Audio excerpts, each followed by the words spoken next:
welcome to Franklin's Lectures, the India's #1 engineering education platform. അപ്പോൾ നമ്മൾ ഇന്ന് ഡിസ്കസ് ചെയ്യുന്നത് നോ യുവർ സെമസ്റ്റർ ആണ്. അതായത് S3 ഇലക്ട്രിക്കൽ എഞ്ചിനീയറിംഗിന്റെ ഇലക്ട്രിക്കൽ ആൻഡ് ഇലക്ട്രോണിക്സ് എഞ്ചിനീയറിംഗ് എന്ന് പറയുന്ന നിങ്ങളുടെ സ്ട്രീമിന്റെ S3 നിങ്ങൾക്ക് എന്തൊക്കെ ജേർണിയിലൂടെയാണ് പോകേണ്ടി വരിക എന്നുള്ളതിന്റെ ഒരു ക്വിക്ക് ലുക്കാണ് നമ്മൾ ഇന്ന് നോക്കാൻ വേണ്ടി പോകുന്നത്.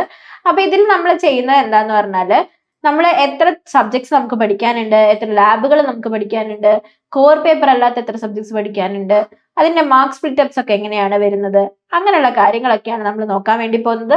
അതിനുശേഷം അറ്റൻഡൻസിന്റെ മാർക്ക് സ്പ്ലിറ്റപ്പ് എങ്ങനെയാണ് വരുന്നത് ആൻഡ് അതുപോലെ തന്നെ ഇമ്പോർട്ടന്റ് ആണ് നമ്മുടെ ആക്ടിവിറ്റി പോയിന്റ്സ് അതെങ്ങനെയാണ് വരുന്നത്, ഇയർ ബാക്ക് എന്ന് പറയുന്ന ഇയർ ഔട്ട് സിസ്റ്റം അതിന്റെ ക്രൈറ്റീരിയാസ് എന്തൊക്കെയാണ്, അങ്ങനത്തെ ആയിട്ടുള്ള ബേസിക് ആയിട്ടുള്ള കാര്യങ്ങളാണ് നമ്മൾ ഇന്ന് നോക്കാൻ വേണ്ടി പോകുന്നത്. ഓക്കെ അല്ലേ?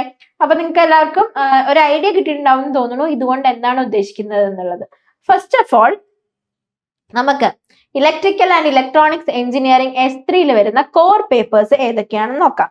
അപ്പൊ core papers and what you will learn എന്നുള്ള സെഷൻ ആണ്. അപ്പൊ ഇതിൽ ഏതൊക്കെ സബ്ജക്ട്സ് ആണ് നമുക്ക് പഠിക്കാൻ വരുന്നത് എന്നുള്ളത് നോക്കാം. First of all mathematics four electrical science and physical science എന്ന് പറയുന്ന പേപ്പർ 3 മാത്സിന്റെ M3 ആണ് നമുക്ക് പഠിക്കാനുള്ളത്. 3 ക്രെഡിറ്റ്സ് വരുന്നത്. ഇനി സർക്യൂട്ട്സ് ആൻഡ് നെറ്റ്വർക്ക്സ് എന്ന് പറയുന്ന ഒരു സബ്ജക്ട് പഠിക്കാനുണ്ട് with 4 credits. DC machines and transformers എന്ന് പറയുന്ന subject with 4 credits. Analogue electronics എന്ന് പറയുന്ന subject with 4 credits. Introduction to artificial intelligence and data science with 4 credits. Economics for engineers with 2 credits. Engineering ethics and sustainable development with 2 credits. അപ്പൊ ഇതിൽ നോക്കുകയാണെന്നുണ്ടെങ്കിൽ ഇത്രയും നമ്മുടെ core papers ആണ് അല്ലെ, ഇത്രയും കോർ പേപ്പേഴ്സ് ആണ്. അപ്പൊ അതിൽ ഇതും നമ്മുടെ കോർ പേപ്പർ ആണ് and it's PC core subject paper ആണ്. ഇത് ജസ്റ്റ് നമുക്ക് പഠിച്ച എക്സാം എഴുതുക എന്നുള്ളതാണ്. പക്ഷേ ഇവിടെ ഒരു PBയിൽ സ്റ്റാർട്ട് ചെയ്യുന്ന ഒരു സബ്ജക്ട് ഉണ്ട്, അനലോഗ് ഇലക്ട്രോണിക്സ്. ഇത് കുറച്ചും കൂടി പ്രൊജക്ട് ബേസ്ഡ് ആയിട്ടുള്ള സബ്ജക്ട് ആണ്. പ്രൊജക്ട് ബേസ്ഡ് ലേണിംഗ് എന്നുള്ളത് തന്നെയാണ് ഈ ഒരു കോഴ്സ് ടൈപ്പിന്റെ പേര്, PBL, പ്രൊജക്ട് ബേസ്ഡ് ലേണിംഗ്. ഇതിന്റെ പ്രത്യേകത എന്താന്ന് പറഞ്ഞിട്ടുണ്ടെങ്കിൽ നമുക്ക് ഈ സബ്ജക്റ്റിൽ നമുക്കൊരു പ്രൊജക്ട് ചെയ്യാനുണ്ടാവും. അതർ ദാൻ നമ്മുടെ സിലബസ് എക്സാം എഴുതുക, അതിനുപരിയായിട്ട് നിങ്ങൾക്ക് ഒരു മിനി പ്രൊജക്ട് പോലെ ഒരു കാര്യം ചെയ്യാൻ വേണ്ടി ഉണ്ടാവും ഈ ഒരു സബ്ജക്റ്റിൽ. ക്ലിയർ അല്ലേ? അപ്പൊ ഇതിന്റെ ക്രെഡിറ്റ് പോയിന്റ്സ് ഇവിടെ സൈഡിൽ കൊടുത്തിട്ടുണ്ട്. പിന്നെ വരുന്ന സബ്ജക്ട് എന്ന് പറയുന്നത് introduction to artificial intelligence and data science. അപ്പൊ AI-ന്റെ ഇമ്പോർട്ടൻസ് എന്താണെന്ന് നമുക്കറിയാം അല്ലെ ഇന്നത്തെ ഡേ ടു ഡേ ലൈഫിൽ. സോ അപ്പൊ artificial intelligence and data science എന്താണ് എന്നുള്ളതിന്റെ ഒരു ബേസിക് ആയിട്ടുള്ള കാര്യമാണ്, ഇൻട്രൊഡക്ഷൻ ആണ് നമുക്ക് നോക്കാനുള്ളത്. ആ ഒരു സബ്ജക്ട് ഉണ്ട്. പിന്നെ വരുന്നത് എക്കണോമിക്സ് ഫോർ എഞ്ചിനീയേഴ്സും അതുപോലെ engineering ethics and sustainable development other subjects ആണ്, മാനേജ്മെന്റ് സബ്ജക്ട്സ് ആണ്. അപ്പൊ അത്തരത്തിലുള്ള സബ്ജക്ട്സ് ആണ് നമുക്ക് കോർ ആയിട്ട് പഠിക്കാനുള്ളത്. ഇനി നമുക്ക് ലാബ് ആൻഡ് പ്രാക്ടിക്കൽ സെക്ഷൻസിൽ എന്തൊക്കെയാണ് കാര്യങ്ങളുള്ളത് നോക്കാം. നമുക്ക് സർക്യൂട്ട്സ് ആൻഡ് മെഷർമെന്റ്സ് ലാബ് ഉണ്ട്. ഇതിന്റെ ക്രെഡിറ്റ്സ് വരുന്നത് 2 ആണ്. അനലോഗ് ഇലക്ട്രോണിക്സ് ലാബ് വരുന്നുണ്ട്, 2 ആണ് ക്രെഡിറ്റ്സ്. അപ്പൊ അതൊന്ന് ഓർത്ത് വയ്ക്കാം. ഇനി നിങ്ങൾ എങ്ങനെയാണ് ഈ സബ്ജക്ട്സിൽ നിങ്ങളുടെ ടീച്ചേഴ്സ് ഇവാലുവേറ്റ് ചെയ്യുന്നത് നോക്കിയാലോ. ഫസ്റ്റ് ഓഫ് ഓൾ നിങ്ങൾക്ക് വരുന്നത് പ്രോഗ്രാം കോർ പേപ്പേഴ്സിനെ എങ്ങനെയാണ് ടീച്ചേഴ്സ് ഇവാലുവേറ്റ് ചെയ്യുക എന്നുള്ളതാണ്. പ്രോഗ്രാം കോർ പേപ്പർ ആവുമ്പോൾ കണ്ടിന്യൂസ് ഇന്റേണൽ ഇവാലുവേഷന്റെ മാർക്ക് 40 മാർക്കും എൻഡ് സെമസ്റ്റർ എക്സാമിനേഷന്റെ മാർക്ക് 60 മാർക്കും ആണ് വരുന്നത്. ഓക്കെ, അപ്പൊ 40 മാർക്കും ഉണ്ട് പ്ലസ് 60 മാർക്കും ഉണ്ട് എൻഡ് സെമസ്റ്റർ എക്സാമിനേഷനിൽ. അങ്ങനെ ടോട്ടൽ 100 മാർക്കിലാണ് വരിക. ആൻഡ് ഓൾസോ നമ്മൾ ഈ എക്സാമില് ഈ ഒരു കോർ പേപ്പറിന്റെ എക്സാമിൽ പാസ് ആവണം എന്നുണ്ടെങ്കിൽ 50 മാർക്ക് വേണം യൂണിവേഴ്സിറ്റി എക്സാം, അതായത് ഇന്റേണലും എക്സ്റ്റേണലും കൂടി ചേർത്തിട്ട് നമുക്ക് 50 മാർക്ക് കിട്ടണം. ഇനി ഈ 60 മാർക്കില് നമുക്ക് ഒരു ക്രൈറ്റീരിയ ഉണ്ട്. 60 മാർക്കില് 40% ആണ് നമുക്ക് പാസ്സാവാൻ വേണ്ടത്. ദാറ്റ് ഇസ് 24 മാർക്കാണ് വേണ്ടത്. മസ്റ്റ് ആയിട്ട് 24 മാർക്ക് ഉണ്ടായിരിക്കണം, എങ്കിലും കൂടി നമ്മൾ പാസ്സാവുള്ളൂ. അതൊരു ക്രൈറ്റീരിയ ആണ്. പിന്നെ ഈ 40 മാർക്ക് നമുക്ക് എങ്ങനെയാ കിട്ടുക? ഈ 60 മാർക്ക് നമ്മൾ എഴുതി ഉണ്ടാക്കുന്ന മാർക്കാണ്. ഈ 40 മാർക്ക് അഥവാ ഈ 40 മാർക്ക് അത് എവിടെ നിന്നൊക്കെ കിട്ടുക നമുക്ക് നോക്കാം. കണ്ടിന്യൂസ് ഇന്റേണൽ ഇവാലുവേഷൻ ആണ് ആ മാർക്ക് കിട്ടാൻ വേണ്ടിയിട്ട് ഇവിടെ നമ്മൾ ചെയ്യുന്നത്. അറ്റൻഡൻസിന് 5 മാർക്ക് ഉണ്ട്. നിങ്ങൾ ഡെയിലി ക്ലാസ്സിൽ അറ്റൻഡ് ചെയ്യുക, പ്രോപ്പർ ആയിട്ട് കാര്യങ്ങൾ ചെയ്യുകയാണെന്നുണ്ടെങ്കിൽ ആ ഒരു 5 മാർക്ക് കിട്ടും. പിന്നെ അസൈൻമെന്റ്സ് ഓർ മിനി പ്രൊജക്ട് ഉണ്ട്, അതിന് 15 മാർക്കാണ് വരുന്നത്. പിന്നെ internal examination 1 and internal examination 2 10 mark വീതമാണ് ഉള്ളത്. ഓക്കെ അല്ലേ? 10 മാർക്ക് വീതം. സോ ഇവിടെ 15, ഇവിടെ 5 ഉണ്ട്, അപ്പൊ 20 മാർക്ക്, പിന്നെ 30, 40. അപ്പൊ ഈ ഇന്റേണൽ എക്സാമിനേഷൻ എന്ന് പറയുന്നത് ടീച്ചേഴ്സിന് ചിലപ്പോൾ അവർ 40 മാർക്കിന് നടത്തും, 50 മാർക്കിന് നടത്തും, പിന്നെ അത് 10ലേക്ക് കൺവേർട്ട് ചെയ്യാണ് ചെയ്യുക. ഓക്കെ, 2 സീരീസ് ആയിട്ട്. നിങ്ങൾക്ക് അറിയാം, നിങ്ങൾ ഓൾറെഡി സീരീസ് എക്സാംസ് എഴുതിയിട്ടുള്ള ആൾക്കാരാണ്. ഓക്കെ, ഇനി ഈ 40 മാർക്കിന്റെ ഇമ്പോർട്ടൻസ് മനസ്സിലായല്ലോ, ഇങ്ങനെയാണത് ഒബ്റ്റെയിൻ ചെയ്യുന്നത്. ഇനിയിപ്പോ ഈ സീരീസ് എക്സാമിന് നിങ്ങൾക്ക് 40ല് കുറവ് മാർക്കാണ് കിട്ടിയെന്നുണ്ടെങ്കിൽ, ഒരു 20 മാർക്കാണ് കിട്ടിയെന്നുണ്ടെങ്കിൽ, നിങ്ങൾ ഈ ഒരു എൻഡ് സെമസ്റ്റർ എക്സാമിനേഷന് 30 മാർക്ക് എഴുതിയെടുത്താൽ മതി. അങ്ങനെയാണെങ്കിൽ നമുക്ക് ഈ 50ലേക്ക് എത്തിക്കാം. അങ്ങനെ നിങ്ങൾക്ക് ഇവിടെ കുറഞ്ഞാലും കുഴപ്പമില്ല, പക്ഷെ ഇവിടെ ഈ 24 മിനിമം വേണമെന്നുള്ളതാണ്. സോ ഇവിടെ ഈ മിനിമം 24 കിട്ടിക്കഴിഞ്ഞാൽ നമുക്ക് ഇവിടെ വേണ്ട മിനിമം ഇന്റേണൽ എത്രയാണ് പാസ്സാവാനുള്ളത്? 26. അങ്ങനെ 50 കിട്ടണം. ടോട്ടൽ 50 കിട്ടണം എന്നുള്ളതാണ് നെറ്റ് എഫക്റ്റ്. ക്ലിയർ അല്ലടാ? സിമ്പിൾ ആണ്. അപ്പൊ നല്ല സിമ്പിൾ ആയിട്ട് സ്കോർ ചെയ്യാൻ വേണ്ടി പറ്റും. നിങ്ങൾ നന്നായിട്ട് ഇരുന്ന് പഠിക്കുക. ഓക്കെ അല്ലേ? അപ്പൊ ഇതാണ് പ്രോഗ്രാം കോർ പേപ്പേഴ്സിന് വരുന്ന മാർക്ക് സ്പ്ലിറ്റപ്പ് എന്ന് പറയുന്നത്. ഇനി പ്രൊജക്ട് ബേസ്ഡ് ലേണിംഗ് പേപ്പേഴ്സിന് വരുന്ന മാർക്ക് സ്പ്ലിറ്റപ്പ് ആണ് നോക്കാൻ വേണ്ടി പോകുന്നത്. പ്രൊജക്ട് ബേസ്ഡ് ലേണിംഗ് എന്ന് പറയുമ്പോൾ നിങ്ങൾക്ക് അനലോഗ് ഇലക്ട്രോണിക്സ് എന്ന് പറയുന്ന ഒരു സബ്ജക്ട് ഉണ്ട് അല്ലെ, ഈ ഒരു സെമസ്റ്ററിൽ പഠിക്കാൻ വേണ്ടിയിട്ട്. സോ അതിന്റെ മാർക്ക് സ്പ്ലിറ്റപ്പ് ആണ് ഇവിടെ കൊടുത്തിട്ടുള്ളത്. 60 മാർക്കാണ് കണ്ടിന്യൂസ് ഇന്റേണൽ ഇവാലുവേഷന്റെ മാർക്ക്. പ്രൊജക്ട് ബേസ്ഡ് ലേണിംഗിന്റെ ഒരു സബ്ജക്റ്റ് ആണ് ഇത്. 60 മാർക്കാണ് ഇതിന്. 40 മാർക്കാണ് എൻഡ് സെമസ്റ്റർ എക്സാമിനേഷന്. അപ്പൊ 60 മാർക്ക് കണ്ടിന്യൂസ് ഇന്റേണൽ ഇവാലുവേഷനും 40 മാർക്ക് എൻഡ് സെമസ്റ്റർ എക്സാമിനേഷന്റെ മാർക്ക്. ഇത് രണ്ടിനും കൂടി കൂട്ടുമ്പോ 50 മാർക്ക് വേണം ഔട്ട് ഓഫ് 100. ഓക്കെ, അപ്പൊ അതില് ഈ 40 മാർക്കാണ് എൻഡ് സെമസ്റ്റർ എക്സാമിനേഷന്റെ മാർക്ക് എന്ന് പറഞ്ഞു. 40 മാർക്കിന്റെ 40% ആണ് വേണ്ടത്. ദാറ്റ് ഇസ് 16 മാർക്ക് വേണം മിനിമം ടു നമുക്ക് എക്സാമിനേഷൻ പാസ് ആവാൻ വേണ്ടിയിട്ട്. ഇത് 16 ഉണ്ടെങ്കിൽ മാത്രം പോരാ, ഇത് രണ്ടും കൂടി ചേർത്തിട്ട് 50 മാർക്കും വേണം. സോ ഇപ്പൊ ഇവിടെ ഈ 60 മാർക്ക് എങ്ങനെയാണ് കിട്ടുക എന്നുള്ളതാണ് നോക്കാൻ വേണ്ടി പോകുന്നത്. സോ ഫസ്റ്റ് ഓഫ് ഓൾ അറ്റൻഡൻസിന് ഒരു 5 മാർക്ക് ഉണ്ട്. ക്ലാസ് റെഗുലർ ആയിട്ട് അറ്റൻഡ് ചെയ്യുകയാണെന്നുണ്ടെങ്കിൽ 5 മാർക്ക് നിങ്ങൾക്ക് കിട്ടും. പ്രൊജക്റ്റിന് 30 മാർക്ക്. ഈ പ്രൊജക്ട് എങ്ങനെയാണ് 30 മാർക്കിൽ ഇവാലുവേറ്റ് ചെയ്യുക എന്നുള്ളതൊക്കെ നിങ്ങളുടെ സിലബസിൽ ഡീറ്റെയിൽ ആയിട്ട് കൊടുത്തിട്ടുണ്ട് കേട്ടോ. സോ 30 മാർക്കാണ് നമ്മുടെ പ്രൊജക്റ്റിന് വരുന്നത്. പിന്നെ 2 സീരീസ് ടെസ്റ്റിൽ നിന്നും 12.5, 12.5 അങ്ങനെ ടോട്ടൽ 25 മാർക്ക്. അപ്പൊ ഇവിടെ 25 മാർക്കിനും ഇവിടെ 5, 30, ഇവിടുത്തെ 30 കൂടി കൂട്ടിയിട്ട് 60 മാർക്കാണ് നമ്മുടെ ഈ ഒരു ഇന്റേണൽ മാർക്കിന്റെ കണ്ടിന്യൂസ് ഇന്റേണൽ ഇവാലുവേഷന്റെ മാർക്ക് എന്ന് പറയുന്നത്. സോ ഇവിടെ 16 കിട്ടിക്കഴിഞ്ഞാൽ മിനിമം ഇവിടെ എത്ര വേണം പാസ്സാവാൻ വേണ്ടിയിട്ട്? ഇന്റേണൽ മാർക്ക് 34 കൂടി ഉണ്ടെങ്കിലേ പാസ്സാവുള്ളൂ. ഓക്കെ, ഇവിടെ 34 ഇവിടെ 16 ഉണ്ടെങ്കിലാണ് പാസ്സാവുക. ഓക്കെ അല്ലേ? സോ ഇതൊരു ഇമ്പോർട്ടന്റ് ഫാക്ടർ ആണ് ഇവിടെ എത്ര സ്കോർ ചെയ്യുന്നു എന്നുള്ളത്. ഇവിടെ നല്ല രീതിക്ക് സ്കോർ ചെയ്താല് നമുക്ക് ഇവിടെ 16 കിട്ടിയാലും നല്ലൊരു മാർക്കിലേക്ക് എത്തിക്കാം. ഓക്കെ, അപ്പൊ ഈ എൻഡ് സെമസ്റ്റർ എക്സാമിനേഷന്റെ മാർക്ക് എന്ന് പറയുന്നത് വളരെ ഇമ്പോർട്ടന്റ് ആണ്. CGPA-നെ എഫക്ട് ചെയ്യുന്ന ഒരു കാര്യമാണ്. നമ്മുടെ CGPA-നെ എഫക്ട് ചെയ്യുന്ന ഒരു കാര്യമാണ്. അപ്പൊ നമുക്കിവിടെ ടീച്ചർ കുറച്ച് മാർക്ക് കുറഞ്ഞു പോയാലും, അതായത് കണ്ടിന്യൂസ് ഇന്റേണൽ ഇവാലുവേഷന്റെ മാർക്ക് കുറച്ച് കുറഞ്ഞു പോയാലും, ഇത് നന്നായിട്ട് പഠിച്ചു കഴിഞ്ഞാല് നമുക്ക് ഈ 50ലേക്ക് എത്തിക്കാം. പക്ഷെ എപ്പോഴും സേഫ് സോൺ എന്ന് പറയുന്നത് ഇത് കൂടുതൽ വാങ്ങിക്കുക എന്നുള്ളതാണ്. ഓക്കെ അല്ലേ? അപ്പൊ ഇതാണ് പ്രൊജക്ട് ബേസ്ഡ് ലേണിംഗ് സബ്ജക്റ്റിന്റെ മാർക്ക് സ്പ്ലിറ്റപ്പ് എന്ന് പറയുന്നത്. ഇനി അടുത്തത് ഹ്യൂമാനിറ്റീസ് ആൻഡ് മാനേജ്മെന്റ് കോഴ്സ് വരുന്നുണ്ട് അല്ലെ, 2 എണ്ണം. അപ്പൊ അതില് first of all economics four engineers എന്ന് പറയുന്ന ആ ഒരു സബ്ജക്റ്റിന്റെ മാർക്ക് സ്പ്ലിറ്റപ്പ് നോക്കാം. അതിന് കണ്ടിന്യൂസ് ഇന്റേണൽ ഇവാലുവേഷൻ 50 മാർക്കും എൻഡ് സെമസ്റ്റർ എക്സാമിനേഷൻ 50 മാർക്കുമാണ് വരുന്നത്. ഓക്കെ അല്ലേ? സോ ഈ 50 മാർക്കില് കണ്ടിന്യൂസ് ഇന്റേണൽ ഇവാലുവേഷന്റെ 50 മാർക്കിൽ എന്തൊക്കെ കാര്യങ്ങളാണ് നമുക്ക് ഉൾപ്പെടുത്തേണ്ടത് എന്നുള്ളത് നോക്കാം. അറ്റൻഡൻസിന് 10 മാർക്കുണ്ട്. Assignments or case study or micro പ്രൊജക്ടിന് 15 മാർക്സ് ഉണ്ട്. 2 ഇന്റേണൽ എക്സാമിനേഷൻ നടക്കുന്നുണ്ട്, 12.5 മാർക്കിനും 12.5 മാർക്കിനും.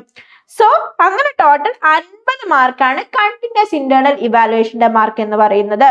ഇനി എൻഡ് സെമസ്റ്റർ എക്സാമിനേഷന്റെ 50 മാർക്ക്. അപ്പൊ എത്രയായി? മൊത്തത്തിൽ 100 മാർക്കായി. അങ്ങനെയാണ് എക്കണോമിക്സ് ഫോർ എഞ്ചിനീയേഴ്സിന്റെ മാർക്ക് സ്പ്ലിറ്റപ്പ് വരുന്നത്.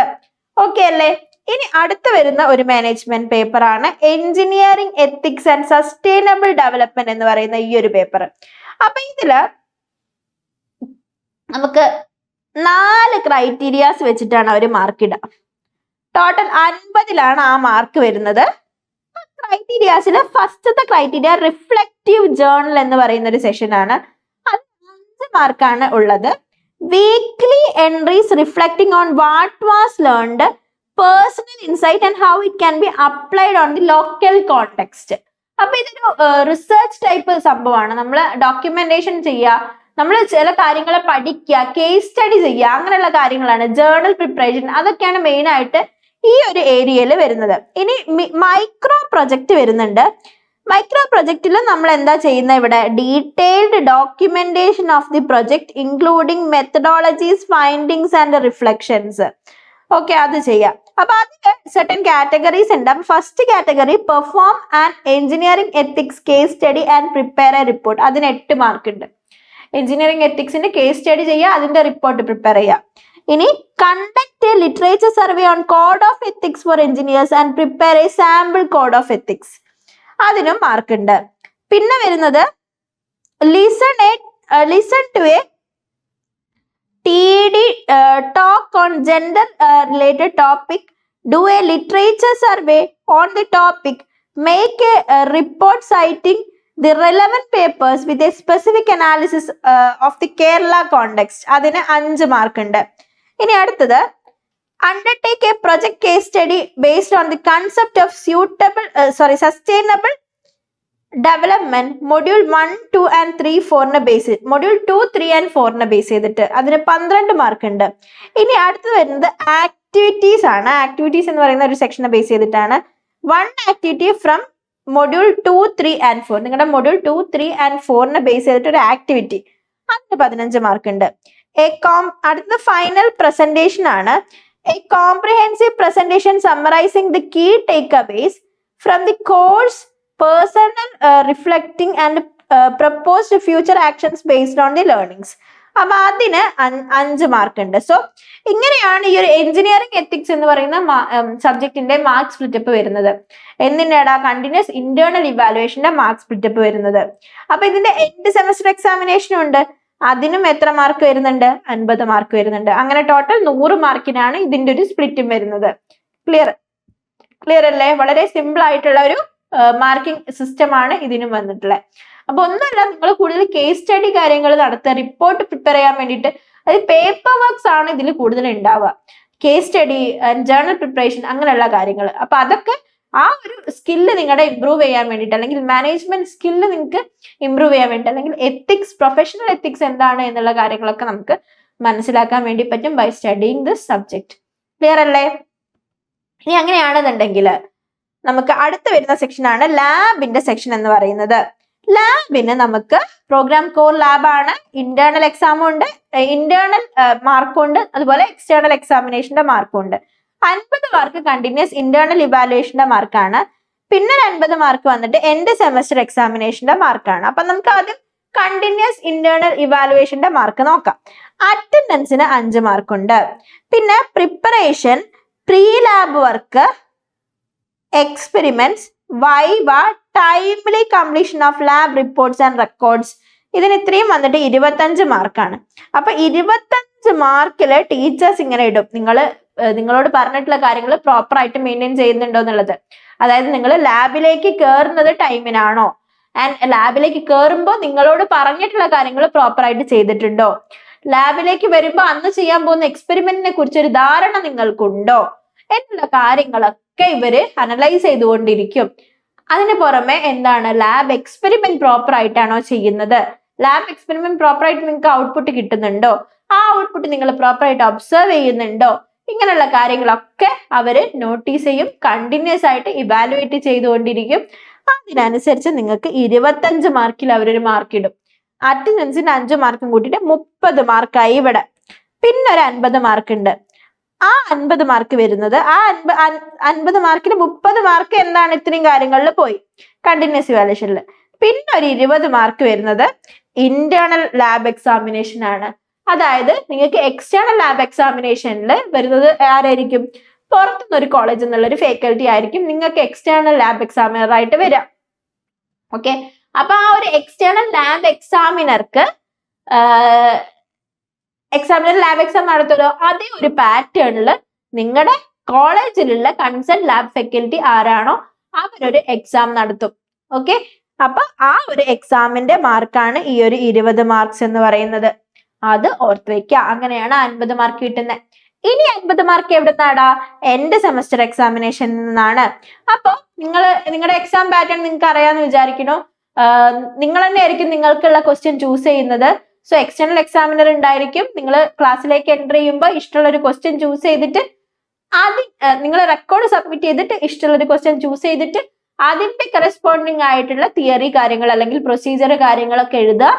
സർക്യൂട്ട് ഉണ്ടെങ്കിൽ സർക്യൂട്ട് വരയ്ക്കുക, അതിന് പ്രൊസീഡ് വാങ്ങിക്കുക എന്നുള്ള കാര്യങ്ങളായിരിക്കും നമ്മൾ ചെയ്യേണ്ടി വരിക. അപ്പൊ അവിടെ procedure, preparation work, design or algorithm, ഇത് ഏതെങ്കിലും ഒന്ന്. അതായത് പ്രൊസീജിയറും സർക്യൂട്ടും ഒക്കെയാണ് മെയിൻ ആയിട്ട് ചോദിക്കാറ്. സോ അത് എഴുതി കൊണ്ടുവരികയാണെന്നുണ്ടെങ്കിൽ എക്സ്റ്റേണൽ എക്സാമിനർ എന്താണോ പറയുന്നത് അത് പ്രോപ്പർ ആയിട്ട് കൊണ്ടുവരികയാണെന്നുണ്ടെങ്കിൽ അതിന് നിങ്ങൾക്ക് 10 മാർക്ക് കിട്ടും. പിന്നെ എക്സ്പെരിമെന്റ് കണ്ടക്ട് ചെയ്യുന്നതിന് execution of work, trouble shooting, programming. അതായത് നിങ്ങൾ എക്സ്പെരിമെന്റ് കണ്ടക്ട് ചെയ്തിട്ട് കിട്ടിയിട്ടില്ല എന്നുണ്ടെങ്കിൽ അതിനെ ട്രബിൾ ഷൂട്ട് ചെയ്യുന്നുണ്ടോ എന്നുള്ളത് നോക്കും. ആ വർക്കിന് എങ്ങനെയാണ് എക്സിക്യൂട്ട് ചെയ്യുന്നത് എന്നുള്ള കാര്യങ്ങളൊക്കെ നോക്കും. അതിന് 15 മാർക്ക് ഉണ്ട്. അപ്പൊ ഇവിടെ 10 മാർക്കും ഇവിടെ 15 മാർക്കും ആയിട്ട് 25 മാർക്കാണ് ഇവിടെ ഇതിന് വരുന്നത്. ഓക്കെ, 50 മാർക്കിൽ 25 മാർക്ക് ഇത്രയും കാര്യങ്ങൾ ചെയ്താൽ തന്നെ കിട്ടും. പിന്നെ final result with valid inference or quality of the output. നിങ്ങൾക്ക് ഔട്ട്പുട്ട് കിട്ടിയിരിക്കുന്നത് റിയൽ ആയിട്ട് കിട്ടേണ്ട വാല്യൂവിനോട് നിയർ ബൈ ആണോ, എത്ര ക്വാളിറ്റിയിലാണ് ആ ഒരു ഔട്ട്പുട്ട് വന്നിട്ടുള്ളത് എന്നുള്ള കാര്യങ്ങൾ അനലൈസ് ചെയ്യും. അതിന് 10 മാർക്സ് ഉണ്ടാടാ. പിന്നെ വൈവ വോസ് ഉണ്ട്, ദാറ്റ് ഇസ് 10 മാർക്സിനാണ് ഈ വൈവ വോസ് വരുന്നത്. പിന്നെ റെക്കോർഡ്, നമ്മൾ ആദ്യം കയറിയപ്പോൾ സബ്മിറ്റ് ചെയ്ത റെക്കോർഡിന് നിങ്ങൾക്ക് ഒരു 5 മാർക്ക് ഉണ്ട്. പ്രോപ്പർ ആയിട്ടാണ് എഴുതിയത്, സീലൊക്കെ ചെയ്തിട്ടുണ്ട് എന്നുണ്ടെങ്കിൽ അതിനൊരു 5 മാർക്ക്. അങ്ങനെയാണ് ഈ ഒരു 50 മാർക്ക് നമുക്ക് കിട്ടുന്നത്. ക്ലിയർ അല്ലേ? വളരെ സിമ്പിൾ അല്ലേ? വളരെ സിമ്പിൾ ആയിട്ട് സ്കോർ ചെയ്തൂടെ? ലാബ് എക്സാം പാസ് ആയിക്കൂടെ? അപ്പൊ അത് ശ്രദ്ധിക്കുക. ഇനി അടുത്തത്, അറ്റൻഡൻസ് എന്തുകൊണ്ടാണ് മാറ്റർ ആവുന്നത്? Why this attendance matters? അതായത് നമുക്ക് ഒരു മിനിമം 75% അറ്റൻഡൻസ് വേണോടാ മെയിൻ എക്സാം എഴുതണം എന്നുണ്ടെങ്കിൽ. ഇല്ലെങ്കിൽ എന്ത് സംഭവിക്കും? മിനിമം അറ്റൻഡൻസ് ഇല്ല എന്നുണ്ടെങ്കിൽ നമുക്ക് മെയിൻ എക്സാം എഴുതാൻ വേണ്ടി പറ്റില്ല. പിന്നെ നമുക്ക് 60% എബോ കിട്ടിയിട്ടുണ്ടെന്നുണ്ടെങ്കിൽ, അതായത് 60 to 75% ആണ് നമ്മുടെ അറ്റൻഡൻസ് എന്നുണ്ടെങ്കിൽ 2 സെമസ്റ്ററുകളിലായിട്ട് പ്രിൻസിപ്പൽ അലോ ചെയ്താൽ നമുക്ക് മെഡിക്കൽ സർട്ടിഫിക്കറ്റ് വെച്ചിട്ട് ഇൻ കേസ് ജെനുവിൻ കേസ് ആണ് എന്നുണ്ടെങ്കിൽ, മെഡിക്കൽ എമർജൻസി വല്ലതും ആണ് എന്നുണ്ടെങ്കിൽ ആ ഒരു കേസിൽ മാത്രം നിങ്ങൾക്ക് ആ ഒരു ഫെസിലിറ്റി യൂട്ടിലൈസ് ചെയ്യാം. എപ്പോഴും ഓർക്കുക, കോളേജിലെ പ്രിൻസിപ്പൽ പെർമിറ്റ് ചെയ്തിട്ടുണ്ടെങ്കിൽ മാത്രം, അല്ലെങ്കിൽ കൺസേൺ ഫാക്കൽറ്റീസും നിങ്ങൾ ജെനുവിൻ ആണെന്ന് അവർക്ക് ബോധ്യപ്പെട്ടാൽ അവർക്ക് വേണമെങ്കിൽ അലൗ ചെയ്യാം നിങ്ങളെ എക്സാം എഴുതാൻ വേണ്ടിയിട്ട്. ഓക്കെ അല്ലേ? അല്ലെങ്കിൽ നിങ്ങൾക്ക് എക്സാം എഴുതാൻ പറ്റില്ല. 60% താഴെയാണ് അറ്റൻഡൻസ് എന്നുണ്ടെങ്കിൽ പ്രിൻസിപ്പൾക്ക് പോലും ഒന്നും ചെയ്യാൻ പറ്റില്ല. ഓക്കെ അല്ലേ? സോ അതാണ് ശ്രദ്ധിക്കേണ്ടത്. സോ മിനിമം 75% അറ്റൻഡൻസ് വേണം മെയിൻ എക്സാം എഴുതേണ്ടത് എന്നുള്ളതാണ് ആദ്യത്തെ ഇമ്പോർട്ടൻസ് എന്ന് പറയുന്നത്. ഇനി നമുക്കറിയാം, നമ്മൾ എഞ്ചിനീയറിംഗ് ആണ് പഠിക്കുന്നത്. എഞ്ചിനീയറിംഗിൽ കോംപ്ലക്സ് ടോപ്പിക്സ് വരും. ആ കോംപ്ലക്സ് ടോപ്പിക്സ് ഒക്കെ ക്ലാസ് മിസ്സാക്കി കഴിഞ്ഞാൽ നമുക്ക് മനസ്സിലാക്കാൻ ഭയങ്കര ബുദ്ധിമുട്ടാണ്. അതിനാണ് നമുക്ക് ഫ്രാങ്ക്ലിൻസ് ലെക്ചേഴ്സ് ഉള്ളത്. എങ്കിലും ക്ലാസ്സിൽ അറ്റൻഡ് ചെയ്യേണ്ടത് വളരെ ഒരു ഇമ്പോർട്ടന്റ് ആയിട്ടുള്ള കാര്യമാണ്. Helps understand complex engineering concepts, improves internal assessment marks. Internal മാർക്കിന് അറ്റൻഡൻസ് വരുന്നുണ്ട് അല്ലെ, ഒരു മാർക്ക് വരുന്നുണ്ട്. സോ ആ ഒരു 5 മാർക്ക് നേടിയെടുക്കുക എന്ന് പറയുന്നത് വളരെ ഇമ്പോർട്ടന്റ് ആണ്. നിങ്ങൾക്ക് ഇന്റേണൽ മാർക്ക് അത് കൂടാൻ വേണ്ടി സഹായിക്കും. പിന്നെ എൻഹാൻസസ് ഇന്ററാക്ഷൻ വിത്ത് ഫാക്കൽറ്റി. നിങ്ങൾ ഡെയിലി ക്ലാസ്സിന് പോകുന്ന ഒരു കുട്ടിയാണെന്നുണ്ടെങ്കിൽ, നിങ്ങൾ നന്നായിട്ട് ആക്റ്റീവായിട്ട് പെർഫോം ചെയ്യുന്ന, നന്നായിട്ട് ബിഹേവ് ചെയ്യുന്ന ഒരു സ്റ്റുഡന്റ് ആണ് എന്നുണ്ടെങ്കിൽ ടീച്ചേഴ്സുമായിട്ടൊരു കണക്ഷൻ ഉണ്ടാക്കാൻ വേണ്ടി സാധിക്കും. അത് നിങ്ങളുടെ ഇന്റേണൽ മാർക്കിൽ, നിങ്ങളുടെ മാർക്കിങ്സിലൊക്കെ എഫക്ട് ചെയ്യും. സോ ഇവൻ ഡെയിലി വരുന്ന കുട്ടിയാണ്, ഇവൻ നല്ലതാണ് എന്നുള്ളത്, അല്ലെങ്കിൽ ഈ കുട്ടി, ഈ ഒരു ഗേള് അങ്ങനെയുള്ള ഒരു ഗേൾ ആണ്, പ്രോപ്പർ ആയിട്ട് ക്ലാസ്സിൽ വരുന്നുണ്ട്, അത് അറ്റൻഡ് ചെയ്യുന്നുണ്ട് എന്നുള്ള ഒരു ബോധ്യം ആർക്ക് ഉണ്ടാക്കണം? ഫാക്കൽറ്റി മെമ്പേഴ്സിനായിട്ട് ഉണ്ടാക്കിയെടുക്കുക എന്നുള്ളത്, അതിനുവേണ്ടി ഹെൽപ്പ് ചെയ്യും എന്നുള്ളതാണ്. പിന്നെ ഡിസിപ്ലിൻ ആൻഡ് പ്രൊഫഷണൽ ആറ്റിറ്റ്യൂഡ് ആണ് നിങ്ങളുടെ കാണിക്കുന്നത്. ഒരു പ്രൊഫഷണൽ രീതിയിൽ നമുക്കൊരു ടാസ്കിനെ ചെയ്യാൻ പറ്റും എന്നുള്ളത് കാണിക്കുക എന്നുള്ളതാണ് പ്രോപ്പർ ആയിട്ട് കോളേജിൽ വരിക അല്ലെങ്കിൽ ക്ലാസ് അറ്റൻഡ് ചെയ്യുക എന്ന് പറയുന്നത്. ക്ലിയർ അല്ലേ? ഇതൊക്കെയാണ് അറ്റൻഡൻസിന്റെ ഇമ്പോർട്ടൻസ് എന്ന് പറയുന്നത്. ഇനി അറ്റൻഡൻസിന് കിട്ടുന്ന മാർക്കുകൾ എത്രയാണെന്ന് നോക്കാം. ഇവിടെ 85 to 100% ഉള്ളിലാണെന്നുണ്ടെങ്കിൽ ഫുൾ മാർക്സ് നിങ്ങൾക്ക് കിട്ടും. 80 to 85% ഉള്ളിലാണെന്നുണ്ടെങ്കിൽ 4 marks, 75 80 ഉള്ളിലാണെന്നുണ്ടെങ്കിൽ 3 marks, 70 75 ഉള്ളിലാണെങ്കിൽ 2 marks, 60 to 75 ആണെങ്കിൽ 1 മാർക്സ്, ബിലോ 60 ആണ് എന്നുണ്ടെങ്കിൽ 0 മാർക്ക്. ഈ ഒരു കേസിൽ പ്രിൻസിപ്പൾ വിചാരിച്ചാൽ പോലും നിങ്ങൾക്ക് എക്സാം എഴുതാൻ പറ്റൂല എന്നുള്ളതാണ്, സപ്ലി എഴുതാം. ഓക്കെ അല്ലേ? അപ്പൊ ഇതാണ് ഇതിന്റെ ഒരു റൂൾ എന്ന് പറയുന്നത്, അറ്റൻഡൻസിന്റെ റൂള്. ക്ലിയർ അല്ലേ? ഇനി അടുത്തത് S3 നമുക്ക് ചില കാര്യങ്ങൾ നിങ്ങൾ ചെയ്തിട്ടുണ്ടോ എന്നുള്ളതൊക്കെ ഉറപ്പുവരുത്താം. ഒരു ചെക്ക് ലിസ്റ്റ് പോലെ നിങ്ങൾക്ക് ചെയ്ത് നോക്കാവുന്നതാണ്. എന്താ? എല്ലാ ആഴ്ചയും നിങ്ങളുടെ ക്ലാസ്സിന് കയറിയിട്ടുണ്ടെങ്കിൽ ആ അറ്റൻഡൻസ് ഒന്ന് ട്രാക്ക് ചെയ്യാൻ ശ്രമിക്കുക. അല്ലെങ്കിൽ എല്ലാ ആഴ്ചയും പറ്റിയില്ലെങ്കിൽ എല്ലാ മാസത്തിലും ഞാൻ പ്രോപ്പർ ആയിട്ട് ക്ലാസ്സിന് കയറിയിട്ടുണ്ട്, നിങ്ങൾ ഏത് ദിവസമാണ് ലീവ് എടുത്തത് ആ ദിവസം തന്നെയാണോ ടീച്ചേഴ്സ് മാർക്ക് ചെയ്തിട്ടുള്ളതെന്ന് ഉറപ്പ് വരുത്താം. ഓക്കെ? ഇൻ കേസ് നിങ്ങളുടെ കാരണം കൊണ്ട് എന്തെങ്കിലും ഒരു അറ്റൻഡൻസിൽ കുറവ് വന്നു കഴിഞ്ഞാൽ എന്ത് ചെയ്യാം? അതിനുള്ള റെമഡിയൽ, അതായത് ഇപ്പോൾ ഫസ്റ്റ് മാസം തന്നെ നമുക്ക് ഐഡന്റിഫൈ ചെയ്ത് നമുക്ക് കുറവാണെന്ന് ഐഡന്റിഫൈ ചെയ്ത നെക്സ്റ്റ് മന്തിൽ നമ്മൾ ലീവ് വരാതെ പ്രോപ്പർ ആയിട്ട് അറ്റൻഡ് ചെയ്ത് നോക്കിയാൽ തന്നെ നമ്മുടെ അറ്റൻഡൻസ് കൂടും. അപ്പൊ അങ്ങനെ മാനേജ് ചെയ്ത് കൊണ്ടുപോകാൻ വേണ്ടി ശ്രദ്ധിക്കുക. പിന്നെ സബ്മിറ്റ് അസൈൻമെന്റ്സ് ബിഫോർ ഡെഡ്ലൈൻസിന് മുൻപേ ആയിട്ട് അസൈൻമെന്റ്സ് സബ്മിറ്റ് ചെയ്യാൻ വേണ്ടി ശ്രദ്ധിക്കുക. ആൻഡ് ആൾസോ ഈ അസൈൻമെന്റ്സ് നിങ്ങൾ തന്നെ എഴുതിയതാണെന്നുള്ളത് നിങ്ങൾ ഉറപ്പുവരുത്തുക. വേറെ ആളുകളുടെ കോപ്പി അടിച്ചല്ലാതെ സ്വന്തമായിട്ട് എഴുതി അസൈൻമെന്റ് സബ്മിറ്റ് ചെയ്യാൻ വേണ്ടി നോക്കുക. ഇത് നിങ്ങളെ തന്നെയാണ് ഹെൽപ്പ് ചെയ്യുന്നതാ, നിങ്ങളെ തന്നെയാണ് ഹെൽപ്പ് ചെയ്യുന്നത്. അറിയാം നമുക്ക് കുറെ വർക്ക്സ് ഉണ്ട്, പക്ഷെ നിങ്ങളെ തന്നെ ഒരു കോൺഫിഡൻസിൽ ബിൽഡ് ചെയ്യാൻ വേണ്ടിയിട്ട് അസൈൻമെന്റ് വർക്ക്സ് ഒക്കെ വഹിക്കുന്ന പങ്ക് വളരെ വലുതാണ്. ഓക്കെ അല്ലേ? ഇനി അടുത്തത് prepare lab records before next session. ഞാൻ പറഞ്ഞ പോലെ തന്നെ ലാബിലേക്ക് വരുന്നതിന്റെ മുൻപേ അന്നത്തെ ചെയ്യേണ്ട എക്സ്പെരിമെന്റ്സ് നിങ്ങളൊന്ന് പ്രിപ്പയർ ആയിട്ട് വരിക എന്നുള്ളതാണ്. ക്ലിയർ അല്ലേ? ഇനി revise module 1 and 2 before internal exam 1. Internal exam 1 മുൻപേ ആയിട്ട് നിങ്ങളൊന്ന് പ്രിപ്പയർ ആവുക. ഇന്റേണൽ എക്സാമിന് 1 മുന്നേ ആയിട്ടല്ല, 1 2 മുന്നേ, അതായത് 1 and 2 1 മുന്നേ ആയിട്ടും 3 and 4 2 മുന്നേ ആയിട്ട് പ്രിപ്പയർ ചെയ്ത് വെക്കുക എന്നുള്ളതാണ്. ഇനി participate actively in PBL project team meetings. Project based learning subject ആയിട്ടുള്ള നിങ്ങളുടെ അനലോഗ് ഇലക്ട്രോണിക്സ് എന്ത് ചെയ്യുക? നിങ്ങൾ ഫോക്കസ് ചെയ്യുക, ആ പ്രൊജക്ട് ആക്ടിവിറ്റീസിൽ പങ്കെടുക്കുക എന്നുള്ളതാണ്. Check KTU portal regularly for exam schedule and update. Exam ഷെഡ്യൂളിനും അപ്ഡേറ്റിനും വേണ്ടിയിട്ട് KTU പോർട്ടൽ വിസിറ്റ് ചെയ്തുകൊണ്ടിരിക്കുക, ചെക്ക് ചെയ്തുകൊണ്ടിരിക്കുക എന്നുള്ളതാണ്. ഇതൊക്കെയാണ് ഡൂസ്. ഇനി എന്തൊക്കെ കാര്യങ്ങളാണ് ചെയ്യാൻ പാടില്ലാത്ത നോക്കിയാലോ? ലാബുകളെ മിസ് ചെയ്യാതിരിക്കുക. Record submission is mandatory for end semester examination. End semester എക്സാമിനേഷന്റെ സമയത്ത് എന്താണ്? റെക്കോർഡ് വെക്കണം. അത് വെച്ചില്ലെങ്കിൽ എക്സാം എഴുതാൻ പറ്റില്ല കേട്ടോ. അപ്പൊ അത് കീപ്പ് ചെയ്യുക, റെക്കോർഡ് കാണാതെ പോകരുത്, അതൊക്കെ സൂക്ഷിച്ചു വെക്കുക. നിങ്ങളുടെ കാര്യങ്ങൾ നിങ്ങൾ സൂക്ഷിച്ചു വെക്കുക. അതുപോലെ ലാബ് എക്സാമിൽ നന്നായിട്ട് പെർഫോം ചെയ്യുക, ലാബുകളിലൊക്കെ പ്രോപ്പർ ആയിട്ട് പോവുക എന്നുള്ളതാണ്. അപ്പൊ ലാബ് മിസ് ചെയ്യാതിരിക്കുക. Don't ignore economics or ethics. 2 credit ആണെങ്കിൽ കൂടി അത് നിങ്ങളുടെ CGPA എഫക്ട് ചെയ്യും എന്നുള്ളതാണ്. അപ്പൊ എക്കണോമിക്സും എഞ്ചിനീയറിംഗ് എത്തിക്സും പോലെയുള്ള സബ്ജക്ട്സ് പഠിക്കാൻ വേണ്ടി ശ്രദ്ധിക്കുക. ബാക്കി സബ്ജക്ട് കോർ പേപ്പേഴ്സ് പഠിക്കുന്നതിനിടയിൽ ഇത്തരത്തിലുള്ള മാനേജ്മെന്റ് പേപ്പേഴ്സ് മറന്നു പോകരുത്. Don't leave PBL project work on the last വീക്കിലേക്ക് അത് കൊണ്ടിടരുത്. സബ്ജക്ട് ഇപ്പൊ തുടങ്ങിയിട്ടുണ്ടാവും, ആ സബ്ജക്ട് തുടങ്ങുമ്പോൾ തന്നെ നിങ്ങൾക്ക് എന്ത് പ്രൊജക്ട് ചെയ്യണം എന്നുള്ളതിന്റെ ഒരു ഐഡിയ പല സോഴ്സിൽ നിന്നും നിങ്ങൾ കണ്ടുപിടിക്കുക. നിങ്ങൾ ആലോചിച്ച ഒരു ഐഡിയ ഉണ്ടാക്കുക എന്നുള്ളതാണ്. Don't miss internal exams without medical documentation. Proper reason ഇല്ലാതെ ഇന്റേണൽ എക്സാം സ്കിപ്പ് ചെയ്യാതിരിക്കുക. ഇന്റേണൽ എക്സാം അറ്റൻഡ് ചെയ്യാൻ വേണ്ടി തന്നെ ശ്രദ്ധിക്കുക. ഡോണ്ട് കോപ്പി അസൈൻമെന്റ്സ് കോപ്പി ചെയ്യരുത്. അതിനോട് എന്താണ് നമ്മൾ അങ്ങനെ ചെയ്യരുത്. നമ്മൾ സ്വന്തമായിട്ട് എഴുതി സബ്മിറ്റ് ചെയ്യാൻ വേണ്ടി ശ്രദ്ധിക്കുക. അതൊരു ഇമ്പോർട്ടന്റ് കാര്യമാണ്. Don't start exam preparation in the final last week. Final വീക്കിൽ അല്ലായിരിക്കണം നമ്മൾ യൂണിവേഴ്സിറ്റി എക്സാമിന് വേണ്ടി പ്രിപ്പയർ ചെയ്യേണ്ടത്. നിങ്ങൾക്ക് 2 സീരീസ് എക്സാമിനേഷൻ ഉണ്ട് അല്ലെ. ഫസ്റ്റ് സീരീസിന് 1-2 മൊഡ്യൂൾ പഠിക്കുക, സെക്കൻഡ് സീരീസിന് 3-4 മൊഡ്യൂൾ പഠിക്കുക. നിങ്ങൾ ഈ മൊഡ്യൂൾസ് പഠിച്ചിട്ടുണ്ടെന്നുള്ളത് നിങ്ങൾ ഉറപ്പുവരുത്തുക. ഇത്രയും നേരത്തെ തുടങ്ങി പഠിച്ചു കഴിഞ്ഞാൽ എക്സാമിലേക്ക് ചിലപ്പോൾ മറന്നുപോകും. പക്ഷേ എക്സാമിലേക്ക് മറന്നുപോയാലും സാരമില്ല. എപ്പോഴും ഓൾ ടുഗെദർ എന്താണ് ബെറ്റർ? ആദ്യമേ പഠിച്ച കാര്യം നെക്സ്റ്റ് വീക്കിൽ പഠിക്കുന്നതാണോ, അല്ലെങ്കിൽ പഠിച്ച് മറന്നൊരു കാര്യം വീണ്ടും ബ്രഷപ്പ് ചെയ്യുന്നതാണോ നല്ലത്? ആദ്യമായിട്ട് പഠിക്കാൻ തുടങ്ങുന്നത് ഒരാഴ്ചയിലാണെങ്കിൽ നിങ്ങൾക്ക് അത് ബേർഡൻ ആവൂടാ. അപ്പൊ എപ്പോഴും ബ്രഷപ്പ് ചെയ്യാൻ വേണ്ടിയിട്ട് മാത്രം നമ്മൾ എന്ത് യൂസ് ചെയ്യുക? ആ ലാസ്റ്റ് വീക്ക് റിവിഷന് വേണ്ടി യൂസ് ചെയ്യുക. ഓക്കെ അല്ലേ? അപ്പൊ ഇതാണ് നമ്മൾ ശ്രദ്ധിക്കേണ്ട കുറച്ച് കാര്യങ്ങൾ എന്ന് പറയുന്നത്. ഇനി വരുന്ന അടുത്ത ഒരു സെക്ഷൻ ആണ് ഇയർ ഔട്ട് ക്രൈറ്റീരിയ എന്ന് പറയുന്നത്. ഇയർ ഔട്ട് കേട്ടിട്ടുണ്ടാവും അല്ലെ നിങ്ങള്?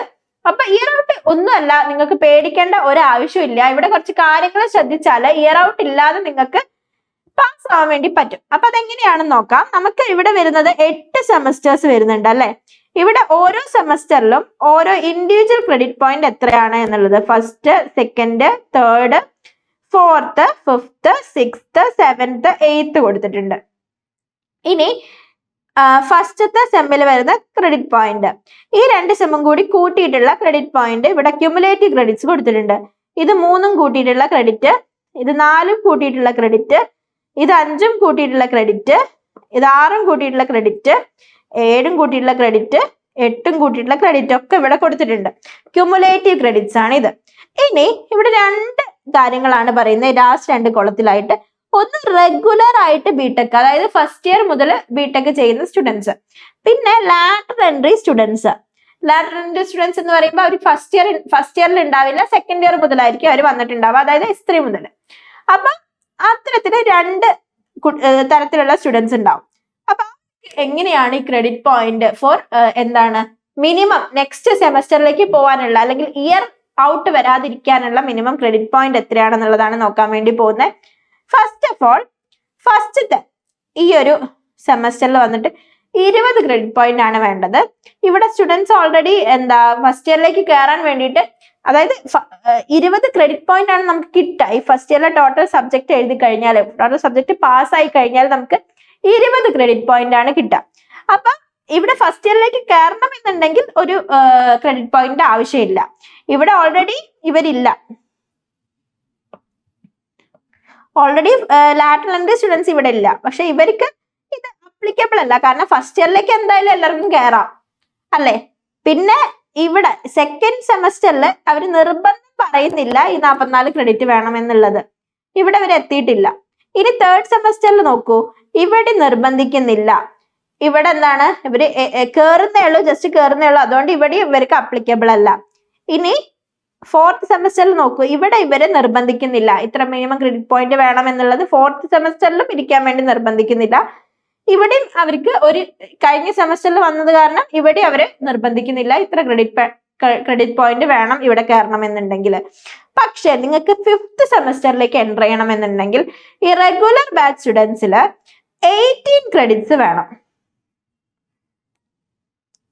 18 credits from S1 and S2. S1 എന്നും S2 എന്നും കൂടി മാത്രമായിട്ടാണ് ഏത് ക്രെഡിറ്റ് പോയിന്റ്സ് കിട്ടേണ്ടത്? ഈ ഒരു 18 ക്രെഡിറ്റ് പോയിന്റ്സ് കിട്ടേണ്ടത്. ഇവിടെ ഇവരെ ഇപ്പോഴും ഇവർക്ക് നെക്സ്റ്റ് ഈ S5ലേക്ക് കയറണം എന്നുണ്ടെങ്കിൽ ലാറ്ററൽ എൻട്രി സ്റ്റുഡൻസിനാണെന്നുണ്ടെങ്കിൽ കുഴപ്പമില്ല. ഓക്കെ അല്ലേ? ഇനി 6th സെമസ്റ്ററിൽ വന്നിട്ട് അവിടെ ഇവരെ ഇൻസിസ്റ്റ് ചെയ്യുന്നില്ല, നിർബന്ധം പറയുന്നില്ല, ഇവരെയും പറയുന്നില്ല. ഇനി 7th സെമസ്റ്ററിൽ വരുമ്പോൾ, അതായത് 5th സെമസ്റ്ററിൽ ഒരു ടേണിംഗ് പോയിന്റ് ആണ്. പിന്നെ വരുന്നത് 7th സെമസ്റ്ററിലാണ്. 7th സെമസ്റ്ററിൽ നമുക്ക് ഈ 18 നമ്മൾ 5th സെമസ്റ്ററിലുള്ള 18 ക്രെഡിറ്റ് പോയിന്റ് എന്ന് പറയുന്നത് S1 S2 ടോട്ടൽ സ്കോർ ചെയ്യേണ്ട 44 ക്രെഡിറ്റ് പോയിന്റിൽ നിന്നാണ് 18 ക്രെഡിറ്റ് പോയിന്റ് എടുക്കേണ്ടത്. അപ്പൊ നിങ്ങൾക്ക് ഇവിടെ അവസരങ്ങളുണ്ട്. ഈ ഫസ്റ്റ് സെമസ്റ്ററിലും സെക്കൻഡ് സെമസ്റ്ററിലും കൂടി ആയിട്ടുള്ള പേപ്പേഴ്സ്, നിങ്ങൾക്ക് കിട്ടാതെ പോയ പേപ്പേഴ്സ് എഴുതിയെടുക്കാൻ വേണ്ടിയിട്ട് ഫസ്റ്റ് സെമസ്റ്ററിലുള്ളത് തേർഡ് സെമസ്റ്ററിലും ഫോർത്ത് സെമസ്റ്ററിലും ഫോർത്ത് സെമസ്റ്ററിൽ വരെ അത് എഴുതിയെടുക്കാനുള്ള റിപ്പീറ്റഡ് ചാൻസ് നിങ്ങൾക്ക് വന്നുകൊണ്ടിരിക്കുകയാണ് സപ്ലിമെന്ററി എക്സാം ഒക്കെ വഴി. അതിൽ ഏതെങ്കിലും ഒന്ന് ക്ലിയർ ആയിട്ട് 5th കയറുമ്പോൾ മാത്രം അപ്പോഴും അവർ എത്രേ പറയുന്നുള്ളൂ, 18 ക്രെഡിറ്റ് പോയിന്റ്സേ മിനിമം പറയുന്നുള്ളൂ. അതെന്തായാലും പാസ്സാവാൻ വേണ്ടി പറ്റുമല്ലോ. പിന്നെ S7ലേക്ക് എത്തുമ്പോൾ 37 ക്രെഡിറ്റ് പോയിന്റ്സ് ആണ് പറയുന്നത്. S1 to S4 നിന്നും 37 credit points from S1 to S2.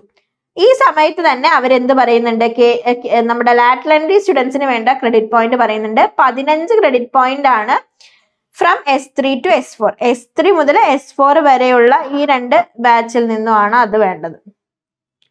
S3 നിന്നും S4 നിന്നുമാണ് ഇവിടെയുള്ള 15 ക്രെഡിറ്റ് പോയിന്റ് വേണ്ടത്. അതായത് ഈ 25, 24 കൂടി കൂട്ടിയിട്ടുള്ള ആ ഒരു ക്രെഡിറ്റ് പോയിന്റ് 49 ക്രെഡിറ്റ് പോയിന്റിൽ നിന്നുമാണ് ഈ ഒരു 15 ക്രെഡിറ്റ് പോയിന്റ് ഉണ്ടാക്കേണ്ടി വരിക. 8th സെമസ്റ്ററിൽ പിന്നെ കുഴപ്പമില്ല. അപ്പൊ S3ലും S5ലും S7ലും ആണ് ആ ക്രെഡിറ്റ് പോയിന്റ് ഇമ്പോർട്ടൻസ് എന്ന് പറയുന്നത്. അപ്പൊ നിങ്ങൾ സബ്ജക്ട്സ് പാസ് ആവുന്നത് പ്രോപ്പർ ആയിട്ട് പാസ് ആവുന്നുണ്ടോ നോക്കുക. നിങ്ങൾക്ക് സപ്ലിമെന്ററി ഉള്ള സബ്ജക്ട്സ്, നിങ്ങൾക്ക് പാസ്സായ സബ്ജക്ട് ആഡ് ചെയ്ത് നോക്കുമ്പോൾ 5th സെമസ്റ്റർ വരെ എത്തും. 5th എത്തുന്ന സമയത്ത് ഫസ്റ്റ് 2 സെമസ്റ്ററിലും ഇത്രയും CGPA ഇത്രയും ക്രെഡിറ്റ്സ് കിട്ടിയിട്ടുണ്ടോ നോക്കുക. ക്രെഡിറ്റ് ആയിട്ടില്ല എന്നുണ്ടെങ്കിൽ അതർ സബ്ജക്ട്സ് പാസ് ആവാൻ വേണ്ടി ശ്രദ്ധിക്കുക. അപ്പൊ ഇതൊന്ന് മെയിൻറ്റെയിൻ ചെയ്ത് കൊണ്ടുപോയാൽ മതി. അത്രേ ഉള്ളൂ. വളരെ സിമ്പിൾ ആയിട്ട് നമുക്ക് ഇയർ ഔട്ട് ഇല്ലാതെ തന്നെ പാസ് ആവാൻ വേണ്ടി പറ്റും. ഓക്കെ അല്ലേ? അപ്പൊ ഇനി ഇതിൽ വരുന്ന അടുത്ത സെഷൻ എന്ന് പറയുന്നത് ആക്ടിവിറ്റി പോയിന്റ്സ് ആണ്. അപ്പൊ ഒരു സ്റ്റുഡന്റിന് ആക്ടിവിറ്റി പോയിന്റ്സ് കിട്ടും. അതായത് ഒരു റെഗുലർ ബാച്ചിലുള്ള ഒരു സ്റ്റുഡന്റിന് നമുക്ക് എക്സാം പേപ്പേഴ്സ് പാസ്സായാൽ മാത്രം പോരാ, 120 ക്രെഡിറ്റ് പോയിന്റ്സ് ഉണ്ടാക്കണം, അല്ലെങ്കിൽ 120 ആക്ടിവിറ്റി പോയിന്റ്സ് ഉണ്ടാക്കണം. ഓക്കെ, ലാറ്ററൽ എൻട്രി സ്റ്റുഡൻസ് ആണെന്നുണ്ടെങ്കിൽ 90 ക്രെഡിറ്റ് പോയിന്റ്സ് ഉണ്ടാക്കണം. 90 ആക്ടിവിറ്റി പോയിന്റ്സ് ഉണ്ടാക്കണം. ഇതെങ്ങനെയാണ് ഉണ്ടാക്കുക എന്നുള്ളതാണ്. അവർക്ക് 3 കാറ്റഗറി ഓഫ് സംഭവങ്ങൾ കൊടുത്തിട്ടുണ്ട്. ഈ കാര്യങ്ങൾ ചെയ്യുന്നതോട് കൂടിയാണ് നമുക്ക് ഈ ഒരു എക്സ്ട്രാ ആക്ടിവിറ്റി പോയിന്റ്സ് നമുക്ക് കിട്ടുന്നത്. അപ്പൊ അതിൽ ഗ്രൂപ്പ് 1ൽ പറയുന്നത് NSS, NCC, NCO, arts, sports, games, union or club activities. ഇത്രയും കാര്യങ്ങളിൽ നമുക്ക് സർട്ടിഫിക്കറ്റ്സ് ഏതെങ്കിലുമൊക്കെ സബ്മിറ്റ് ചെയ്യുകയാണെന്നുണ്ടെങ്കിൽ നമുക്ക് 40 പോയിന്റ്സ് കിട്ടും. 40 ആക്ടിവിറ്റി പോയിന്റ്സ് ആണ് വിത്ത് 1 ക്രെഡിറ്റ് ആണ് നമുക്ക് കിട്ടുക. ഓക്കെ അല്ലേ? ഇനി അടുത്തത് വന്നിട്ട് English proficiency certification, TOEFL, IELTS, BEC etcetera. ഈ ഏതെങ്കിലുമൊക്കെ ഒരു ഇംഗ്ലീഷ് പ്രൊഫിഷ്യൻസി സർട്ടിഫിക്കേഷൻ ഉണ്ട് എന്നുണ്ടെങ്കിൽ, ആപ്റ്റിറ്റ്യൂഡ് പ്രൊഫിഷ്യൻസി സർട്ടിഫിക്കേഷൻ ആയിട്ടുള്ള GRE, CAT, GMAT അല്ലെങ്കിൽ വാലിഡ് ഗേറ്റ് സ്കോർ ഉണ്ട് എന്നുണ്ടെങ്കിൽ നമുക്ക് എന്ത് കിട്ടും? ആക്ടിവിറ്റി പോയിന്റ്സ് കിട്ടും. ഷോർട്ട് ടേം ഇന്റേൺഷിപ്പ്, മിനിമം 2 വീക്സിന്റെ internship, clinical exposure training, minimum 2 വീക്സിന്റെ training, conference paper presentation or work activities or professional body activities or participation in university level, state level, national level hackathons-ലൊക്കെ പങ്കെടുക്കാൻ പറ്റിയിട്ടുണ്ട് എന്നുണ്ടെങ്കിൽ എന്ത് ചെയ്യാൻ വേണ്ടി പറ്റും? നമുക്ക് അങ്ങനെ നമുക്ക് ക്രെഡിറ്റ് ആക്ടിവിറ്റി പോയിന്റ്സ് ഉണ്ടാക്കാം. സോ അതിൽ നിന്ന് നമുക്ക് 40 ആക്ടിവിറ്റി പോയിന്റ്സ് കിട്ടും.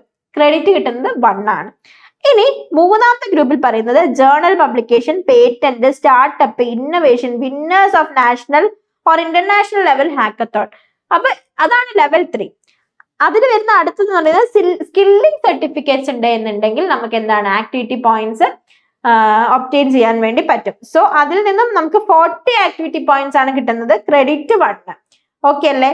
സോ ഇവിടെ നോക്കൂ നിങ്ങൾ, 40 + 40 + 40 അങ്ങനെയാണ് 120 ആക്ടിവിറ്റി പോയിന്റ്സ്.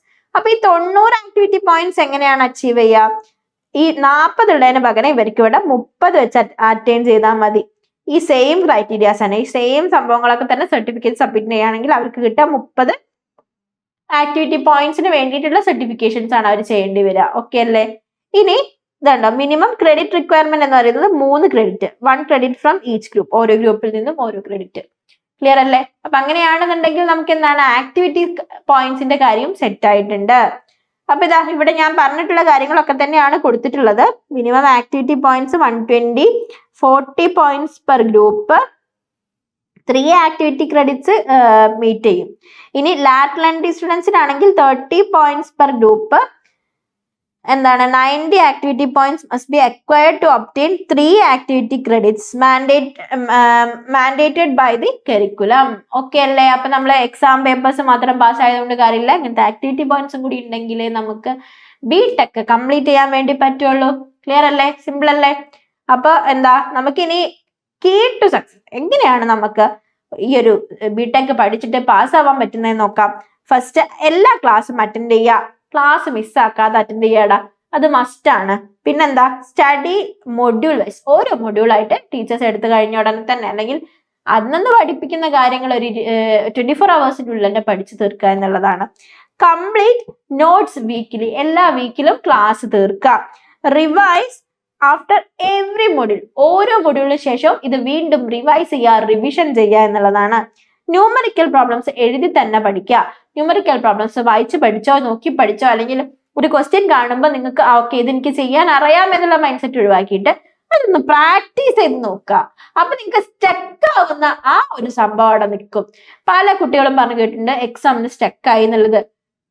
ഒന്നുകൊണ്ടാണ്, നിങ്ങൾ എഴുതി പ്രാക്ടീസ് ചെയ്തില്ല, നിങ്ങൾ റിപ്പീറ്റ് ആയിട്ട് പ്രാക്ടീസ് ചെയ്തില്ല. നിങ്ങൾ തന്നെ അനലൈസ് ചെയ്ത് നോക്കൂ. നിങ്ങൾ അത് റിപ്പീറ്റഡ് ആയിട്ട് മാത്സ് ടഫ് ആണെന്ന് പറയുന്ന ആൾക്കാർ നിങ്ങൾ സ്വന്തമായിട്ട് പേപ്പർ എടുത്തിട്ട് പേന എടുത്തിട്ട് സോൾവ് ചെയ്യുന്നുണ്ടോ എന്നുള്ളതൊന്ന് അനലൈസ് ചെയ്യുക. ഓക്കെ അല്ലേ? Attend labs regularly, lab regular ആയിട്ട് അറ്റൻഡ് ചെയ്യുക. പ്രിപ്പയർ ബിഫോർ ഇന്റേണൽസ്, ഇന്റേണൽസിന് മുമ്പേ ആയിട്ട് തന്നെ പ്രിപ്പയർ ചെയ്ത് സെറ്റ് ആയിരിക്കുക. അപ്പൊ ഇതൊക്കെയാണ് നമ്മള് കീ ടു സക്സസ് എന്ന് പറയുന്നത്.